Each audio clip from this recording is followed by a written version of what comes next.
చాలా అంటే చాలా బాగుంది. ఇంకో విషయం డిఎస్పి మ్యూజిక్ అయితే రాక్ సినిమా మొత్తాన్ని అలా తీసుకెళ్ళిపోయాడు. ఈ మధ్య కాలంలో డిఎస్పిని మనం చాలా తక్కువ అంచనా వేస్తున్నాం, దిగాడు అనుకుంటున్నాం.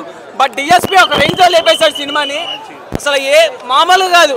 శేఖర్ కమ్ముల ఫ్లాపుల్లో ఉన్న హీరోస్ నాగార్జున ఎట్లయితే కంబ్యాక్ తీసుకొని వచ్చాడు, సేమ్ డిఎస్పిని కూడా రిటర్న్ తీసుకొచ్చాడు అనమాట.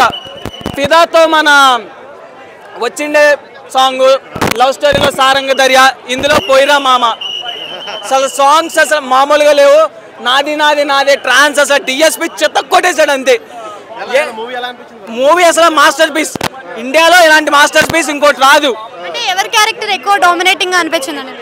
త్రూ అవుట్ సినిమా మొత్తం ధనుష్ ర్యాంప్ ఆడేశాడు. ఏ అయితే అవార్డ్స్ ఉన్నాయో అన్ని ధనుష్కి ఇచ్చేయాలి. ఇంకా తమిళ వాళ్ళు కూడా వాడలేదు ధనుష్ని ఆ రేంజ్ లో శేఖర్ కమ్ముల వాడాడు. అంటే నాగార్జున గారికి కంబ్యాక్ పడింది అనుకోవచ్చా మరి? నాగార్జున గట్టి కంబ్యాక్ పడింది సినిమాతో.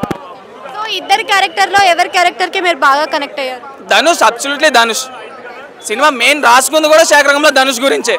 సో మనం కంపేర్ చేయొద్దు ఇంకా. అంటే మల్టీ స్టారర్ గా వస్తేనే నాగార్జున గారికి వర్కౌట్ అవుతుంది అంటారా, లేకపోతే ఇలా సింగిల్ గా వస్తే వర్కౌట్ అవుతుంది? ఎలా వచ్చినా వర్కౌట్ అయింది. అండ్ దీంట్లో వచ్చిన బీజిఎం కానీ అండ్ దేవిశ్రీ ప్రసాద్ గురించి మనకు ఆల్రెడీ తెలుసు. సో మీకు ఎలా అనిపిస్తుంది ఆ బీజిఎం కానీ ఆ ఫ్లో కానీ? దేవిశ్రీ రాక్ చేశాడు అనమాట, అసలు మామూలుగా లేదు. డిఎస్పి కంబ్యాక్ కూడా ఇది. రేటింగ్ ఎంత ఇస్తారు ఫైనల్? 5 out of 5.